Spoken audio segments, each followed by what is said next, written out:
नमस्कार दोस्तों, स्वागत है आप सभी का परेशान परिवार में। चलिए आज से हम लोग नया सेशन शुरू कर रहे हैं। आप लोग के लिए कैप्सूल लाए हैं जो आप लोग खाएंगे, मतलब उसको पढ़ेंगे।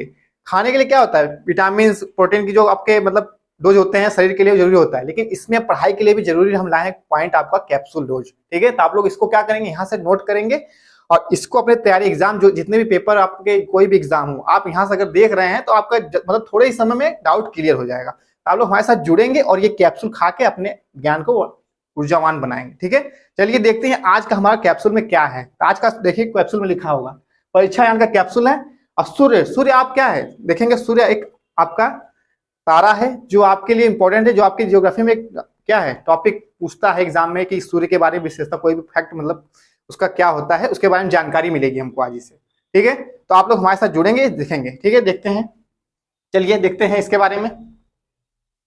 देखिए सूर्य क्या होता है, पता है हमारे ब्रह्मांड में कई अरब सूर्य मतलब मौजूद हैं तारे। सूर्य एक तारा है क्योंकि ये क्या है, बड़ा सा है, तो इसको हम तारा भी कहते हैं क्योंकि तारा जो होते हैं वो मतलब सूर्य भी होते हैं। तो आप देखेंगे सूर्य भी आकाशगंगा में अनेक तारों के समान एक तारा है। ठीक है, अन्य तारों की भांति ही सूर्य के अपार ऊर्जा एवं उष्मा का स्रोत जो नाभिकीय संलयन की क्रिया होती है। क्या होती है, नाभिकीय संलयन।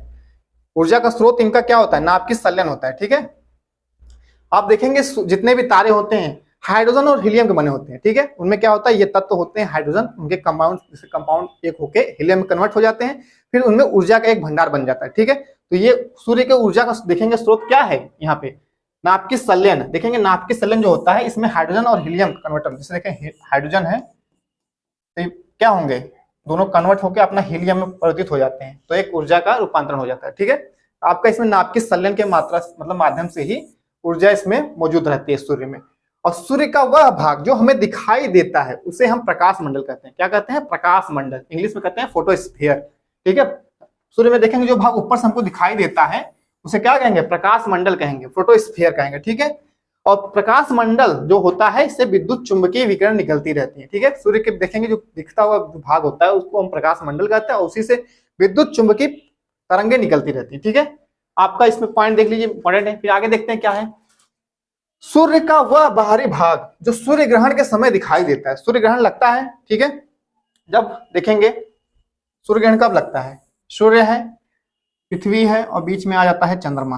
ठीक है, तो इस स्थिति में जब सूर्य का प्रकाश पृथ्वी पर नहीं पहुंच पाता है, इस स्थिति क्या कहते हैं, सूर्य ग्रहण। तो सूर्य ग्रहण जब लगता है तो कुछ मतलब कभी कभी क्या होता है, पूर्ण रूप से सूर्य ग्रहण लगता है तो उस समय पूर्ण रूप से जब लगता है तो पूरा सूर्य ढक जाता है, लेकिन चंद्रमा का आकार इतना बड़ा नहीं होता पूरा ढक लेगा, कुछ भाग उसके साइड से उजाला टाइप दिखता है जो मतलब उसका दिखेगा प्रकाश का, वो देखोगे कोरोना जिसे क्रीट कहते हैं, सूर्य का मुकुट जिसे कहते हैं। ठीक है, कई नाम दिया गया है, डायमंड रिंग इसे कहते हैं, एक अंगूठी बन जाती है, देखिए इसे क्या कहेंगे, डायमंड रिंग,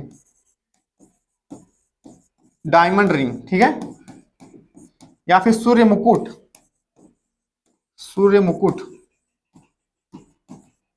या सूर्य किरीट भी कहते हैं, इसे क्या कहते हैं, सूर्य किरीट। ये आपका अन्य नाम से जाना जाता है कोरोना, इस कोरोना कहते हैं इसी को, जो आपका ये भाग दिखता है उजाला वाला सूर्य ग्रहण के पश्चात। ठीक है, तो इसको क्या कहेंगे, कोरोना कहेंगे, डायमंड रिंग कहेंगे, सूर्य मुकुट कहेंगे, तमाम नाम इसका है। ठीक है, तो ये सूर्य ग्रहण के समय ही दिखेगा, इस सूर्य से संबंधित पॉइंट था कोरोना। आगे देखेंगे अगला क्या है, सौर कलंक क्या होता है, सन स्पॉट। देखेंगे आप सूर्य में कुछ गड्ढे जैसे मतलब काले काले धब्बे बने होते हैं। ठीक है, इसे सन स्पॉट कहते हैं, क्या कहेंगे, सूर्य कलंक। ये कैसे बनते हैं, इसमें क्या है कि विद्युत जो इनके विद्युत चुंबकीय किरण निकलती हैं, विकिरण निकलती हैं, तो जब ये निकलती हैं क्या होता है, गुरुत्वाकर्षण बल से क्या करेंगे, ये मतलब कि पृथ्वी पे तरफ खींची जाती हैं।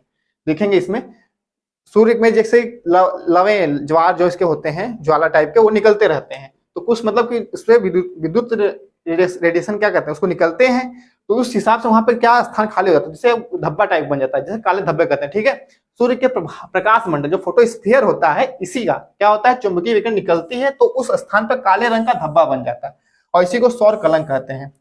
इसमें पॉइंट देखिए क्या है कि सौर कलंक के बनने और बिगड़ने की अवधि 11 वर्ष होती है। ठीक है, 11 टोटल, इसको 22 वर्ष कहेंगे। 11 वर्ष में बनता है और 11 वर्ष में घटता है, जैसे कि ये धीरे धीरे 11 वर्ष में बढ़ते जाएंगे फिर 11 वर्ष में घटते जाएंगे। ठीक है, तो ये एक चक्र बनता रहता है सौर कलंक का इसमें, और इसी को सौर कलंक चक्र भी कहते हैं। ठीक है, ये स्पॉट बनते हैं सूर्य में। अगला देखिए क्या है, ऑरोरा बोरियोलिस है, ऑरोरा ऑस्ट्रेलिस है। ये पॉइंट देखिए इंपॉर्टेंट है आपके एग्जाम में। ऑरोरा बोरियोलिस और ऑरोरा ऑस्ट्रेलिस होता क्या है ये देखेंगे हम। जैसे कि पृथ्वी के ध्रुवों पे, हमारे पृथ्वी के दोनों ध्रुवों पे, उत्तरी ध्रुव दक्षिणी ध्रुव, दोनों ध्रुवों पे क्या होता है, गुरुत्वाकर्षण बल ज्यादा होता है, जिस वजह से जब सूर्य के जो लवे होती हैं, जो ज्वार उठती हैं ऊपर, तो मतलब ज्यादा मतलब कि पृथ्वी के वायुमंडल में प्रवेश कर जाती हैं कुछ भाग तक, जो हम देखते हैं कि उत्तरी ध्रुव दक्षिणी ध्रुव में दिखने को मिलता है। तो हम देखेंगे इसको जब दिखता है इस तरह से दिखता है, देखिए एकदम चित्र में देखिए कैसे दिख रहा है, एकदम रंग बिरंगे मतलब कि लाइटिंग जैसा दिखता है हमको। इसमें जो ऑरोरा बोरियोलिस है ये क्या है, ये उत्तरी ध्रुव पे दिखता है। कहाँ दिखता है, उत्तरी ध्रुव पे, उत्तरी ध्रुव पे, ठीक है। और ऑरोरा ऑस्ट्रेलिस कहाँ दिखता है, दक्षिणी ध्रुव पे, दक्षिणी ध्रुव पे दिखेगा ये आपका, ठीक है। तो ऑरोरा बोरियोलिस क्या है, ऑरोरा ऑस्ट्रेलिस क्या है, ये रंगीन मतलब कि कुछ दिखती है लाइटिंग, और ये आपके पृथ्वी के दोनों ध्रुवों पे दिखेगी। और ये सूर्य का ही क्या होता है, एक मतलब कि निकला हुआ ज्वार, मतलब उनका उजाला जो होता है, दहक, वो निकलती है, जो गुरुत्वाकर्षण बल पृथ्वी के दोनों ध्रुवों पर ज्यादा है, उस वजह से खींची आती है, और जिस वजह से ये हमको दोनों ध्रुवों पे देखने को मिलती है रंग बिरंगी लाइट, ठीक है। इसके नाम दिए गए हैं ऑरोरा बोरियोलिस, ऑरोरा ऑस्ट्रेलिस, ठीक है। ये उत्तरी ध्रुव पे दिखती है, ये दक्षिणी ध्रुव पे दिखती है, ठीक है। चलिए देखते हैं अगला पॉइंट। अब कुछ इंपॉर्टेंट पॉइंट यहाँ पे है सूर्य के बारे में, इसको एक बार पढ़ लेंगे हम लोग। क्या लिखा है, पृथ्वी से न्यूनतम दूरी, आप देखेंगे पृथ्वी से जो हमारे सूर्य की न्यूनतम दूरी कितनी है, 14.70 करोड़ किलोमीटर है, ठीक है। न्यूनतम दूरी, सबसे कम दूरी, जैसे सूर्य देखिए यहाँ पे है बीच में, और पृथ्वी है यहाँ पे, आप देखेंगे चक्कर लगा रही है पृथ्वी की ना, ये पृथ्वी मतलब एक बार चक्कर लगा के घूम के सूर्य का परिक्रमा करती है 365 दिन, लगभग 6 घंटे में। तो आप देखेंगे यहाँ पे, देखिए ध्यान से, जब ये न्यूनतम दूरी देखिए, यहाँ पे न्यूनतम दूरी बनती है और यहाँ पे अधिकतम दूरी बनती है। तो ये दूरी जो होती है कितनी होती है सूर्य से जब चक्कर लगाती है, क्योंकि जो पथ है पृथ्वी का सूर्य से चक्कर लगाने वाला, वो वृत्ताकार तो है लेकिन दीर्घ वृत्ताकार है, ठीक है। तो जिसमें देखेंगे एक पॉइंट बनता है कि जहाँ पे पृथ्वी से सूर्य की दूरी न्यूनतम होती है, और एक पॉइंट बनता है जहाँ पृथ्वी सूर्य की दूरी अधिकतम होती है। तो उसमें दूरी क्या है, अलग अलग है।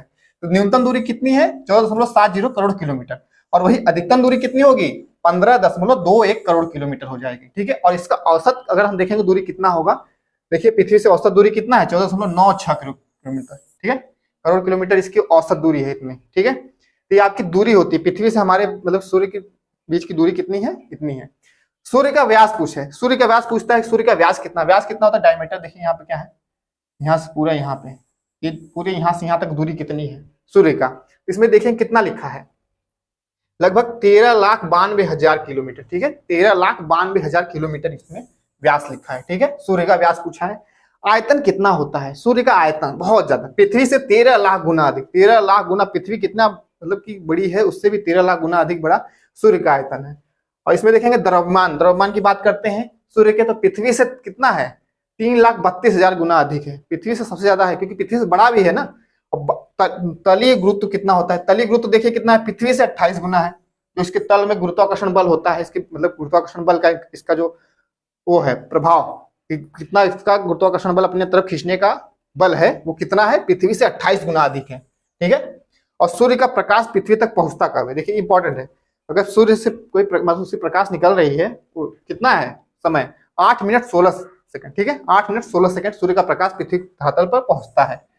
ये इंपॉर्टेंट कुछ पॉइंट है, इसमें और भी है, इसको देख लेंगे। केंद्रीय घनत्व तो कितना होता है उसके, सूर्य का, सूर्य के बारे में पढ़ रहे हैं हम, आज चर्चा कर रहे हैं कैप्सूल में। तो केंद्रीय घनत्व तो कितना होता है, 100 ग्राम प्रति घन सेंटीमीटर होता है सूर्य का केंद्रीय घनत्व, ठीक है। और रासायनिक संगठन बात करेंगे, हम बात किए थे कि कितना मतलब उसका नाभिकीय संलयन से क्या क्या होता है नाभिकीय संलयन में। तो हाइड्रोजन देखिए कितना है, 71% हाइड्रोजन, और हीलियम आपका 26.5% है। उसके बाद भी अन्य तत्व जो गैसें होंगी वो कितनी होंगी, 2.5% है। ये उसके मतलब पूरा रासायनिक संगठन में मौजूद है गैसें। बात करते हैं फोटोस्फीयर ताप, जो उसके सतह, सूर्य के सतह का ताप कितना होता है, टेम्परेचर, तो 6000 डिग्री सेंटीग्रेड होता है। कितना होता है, 6000 डिग्री। फोटोस्फीयर मतलब वही ऊपरी सतह। केंद्र का ताप, अगर सूर्य के केंद्र की बात करेंगे तो उसका ताप कितना होता है, सबसे ज्यादा केंद्र में ताप होता है, तो 15 मिलियन डिग्री सेंटीग्रेड, क्या है 15 मिलियन, ठीक है। और सूर्य के धब्बे जो कलंक पड़े थे उसका ताप कितना होता है, तो 1500 डिग्री सेंटीग्रेड ताप होता है सूर्य के धब्बे का। बात करते हैं ऊर्जा उत्सर्जन की बात करते हैं, तो 10 की घात 26 जूल सेकेंड, ठीक है। कितना है, 10 की घात 26, ये जूल प्रति सेकेंड है, ठीक है, जूल प्रति सेकेंड है। सूर्य के ऊर्जा उत्सर्जन में क्या है, कितना जूल ऊर्जा उत्सर्जित होती है, 10 के घाते 26। अब बात करते हैं केंद्रीय दबाव, उसका केंद्रीय दबाव कितना है सूर्य का, तो 1 अरब एटमॉस्फेयर, ठीक है, 1 अरब एटमॉस्फेयर इसका केंद्रीय दबाव होता है सूर्य का। और अक्ष पे घूर्णन अवधि देखिए कितनी है इसकी, अक्ष पे, इसके अक्ष पे सूर्य भी अपने अक्ष पे घूमता है, तो इसकी घूर्णन गति कितनी है, 25.38 दिन। मध्य रेखा के सापेक्ष देखेंगे तो इतना है, बीचों बीच मतलब मध्य रेखा उसकी होती है। और ध्रुवों पे देखेंगे तो 33 दिन लग जाता है, ठीक है, 33 दिन ध्रुवों के बीच सापेक्ष लगती है, ठीक है, ये दिन उसको घूमने में लगती है। और सूर्य की आयु जैसे लगभग सभी तारों की आयु तो 10 मिलियन माना जाता है, लेकिन सूर्य की औसतन आयु कितनी रखी गई है, 5 मिलियन वर्ष, 5 मिलियन वर्ष रखी गई, ठीक है। और सूर्य के प्रकाश की गति जो होती है, प्रकाशीय गति, सूर्य के प्रकाश के संचरण करने की गति कितनी है, 3 लाख किलोमीटर प्रति सेकंड है। कितनी है, 3 लाख किलोमीटर प्रति सेकंड, ठीक है।